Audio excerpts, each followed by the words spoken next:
trade, also known as Avis. So the ticker is going to be CAR, C-A-R. Looking at this on a 2-year on the 1 week, it's really easy because this thing is traded in a range for a very, very long time. And so since November, really since this time last year, we closed at, what was this candle? Closed at 297, got up to 545 on the weekly candle.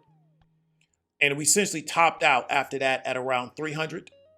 Okay, we topped out at around 300 and we bottomed out at around, let's say 130, 140. And what we see is that since November of last year, we've traded in this range literally for 12 months. A lot of movement up and down the range, but that support has held up relatively strong and that resistance has held up relatively strong. We've been doing this for 12 months. Now, I was wrong on my price target. I had my price target at this ticker being under $100 by this time this year. And I stated that last November. I'm off by what? $123, $124. I did not believe that this ticker would still be trading above $100. And one of the reasons is because historically, it just never traded that high. This is a $40, $50 ticker for a very long time. Okay. Has some things changed in the rental car market? Yes. However, it just, to me, did not seem rational to think that it could keep these elevated prices for this long, but it has. Therefore, we're going to continue to see where it goes. Looking at this ticker we talked about before, on the 2-year, 1 week candle, we've stayed inside this range and we stayed range bound for a very, very long time. Going to the 1 year on the daily, what we're seeing again is around 300 is the top. To me, we have an intermediate resistance or support at around $200. We're trading a little bit above that. And then what we want to continue to see is that, do we hit this and bounce off of it? Because we could just trade in between 200 to 300 until the next earnings report. Or do we move back under that $200, right? This 140 support has held up for 12 months. Every time we get close to it, we bounce off it really, really hard. They've had defended that price extremely aggressively. And what do I mean by that? They have defended this price all year, right? They will not let this thing get under 140. It may get under 140 for half a day or a day or two, but they always come back and buy it up when we get to that price. So this is how you can kind of understand where the ticker's going currently. I don't believe it's going under 140 till it goes there. And when it hits 140, I'm looking for it to bounce off of, because over the past 12 months, this is what we've done. Okay. So this is on the 1 year on the daily candles. Now, looking at this from a trade standpoint, what they've done is they've got it down for earnings. They've already built in the fact that there's going to be a softer earnings. This next coming earnings, I believe, is in February, which means what? That if they do better than that, they look good. And what a lot of these companies do is that they'll sandbag their earnings. Then if they do better than what they've projected, then they look good. Why? Because we gave such a low projection from the gate. So they call it sandbagging. Travel's doing really well now, right? However, we don't believe that they're going to continue to drive the revenue that they've currently driven, because once we can start increasing car inventory, it's going to be harder for them to charge what they're currently charging for cars. That may not happen this quarter, may not happen next quarter, but eventually it will happen. Eventually, car inventories will go back to what they've previously done. However, looking at the statistics, they're really, let me repeat myself. Okay, so looking at statistics, one of the biggest challenges that we have with this deal is that they have a lot of debt that they're deciding not to service, and there's not a lot of cash inside the company. We believe that they may probably do another bond offer. Now, if they do another bond offer, that could potentially impact this company. But we haven't seen the bond offer yet. Really, really high institutional buy-in. Really, really high short percentage of the float. So we're dealing with a 22 million float, almost 40% is shortest. Now, here's something that you want to look out for. Let me go back. Let's go to this chart here. What we had here when they did this was a legit short squeeze. Even though, people yell out short squeeze. It's been a big name people yelled out over the past year. This was a legit short squeeze. Opened up at 174, got to a high 545 that day. I was watching this ticker that day. It did that within like the first 2 hours.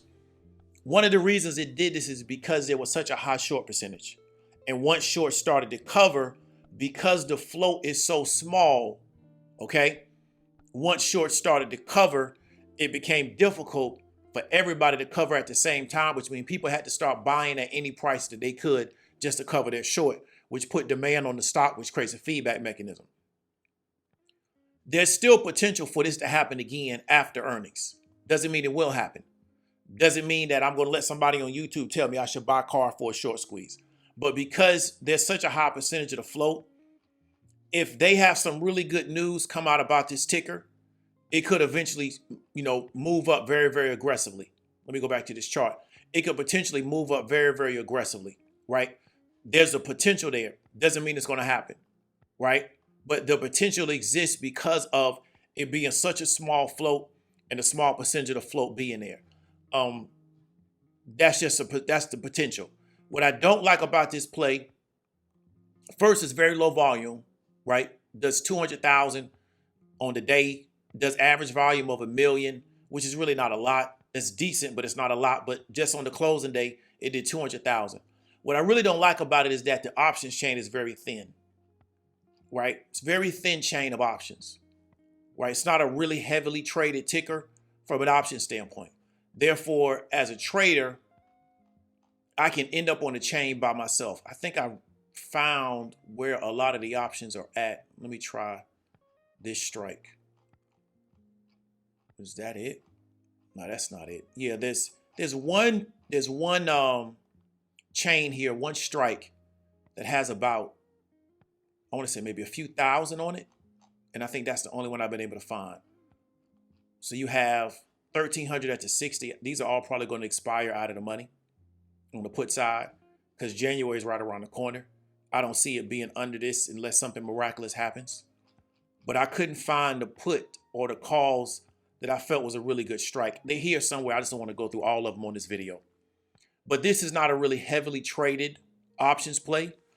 As a result, you could get caught on some of these chains. You see the spreads are really, really wide. Therefore, if you can't, let's say you want to get in, if you could get in at 1050, it might work. But let's say you get in at 1260, but the bid is still 1050. Therefore, when you get ready to exit, especially if you're at a loss, it can be you could take a big haircut just trying to get out of the play. And in my opinion, for me personally, that's what can make this a very, very dangerous play, right? However, we know the range that we believe it's going to trade in until it does something different. And then we just got to try to figure out if there's an opportunity there, what is the risk that I would be taking just to pursue this opportunity? Wish I could find that chain real fast, but I don't think I'm going to be able to find it. Yeah, so what would the risk be to pursue this opportunity knowing that we trading in this really, really tight range? And something that you got to sometimes consider is that, can I make easier money somewhere else? Even though I may be confident on the direction of this ticker, maybe I can make easy money doing something else, and I don't have to take the risk associated with trying to play a ticker that has a very, very small float, doesn't have a lot of trading volume. The options chain is really not that liquid. Then therefore, if I'm on the wrong side of the trade, if I try to exit, I could take a bigger haircut, more than just a percentage loss, just trying to get out of the deal. So let's say your premium is down by 60%, but you got to take 80% because you also got to take a haircut on your premium because the options chain is so thin. As a trader, these are the kind of things I think about before I get into the play. This is going to be the car play. Like I said before, I was wrong on the price target going out 12 months. I had this well under $100 by this time. It's still at 223. We'll see how we go into the second year. I was wrong on Tesla by a year. Tesla's doing now what I thought it would have done early last year, early this year. It hasn't. Now it's starting to do it. So you can be wrong on price targets all the time. I'll be the first to admit that I've been wrong on price targets. I'm not right on every ticker. Hope you got some value from it. David W. Williams, also known as Diamond Dave. I'll talk to you later.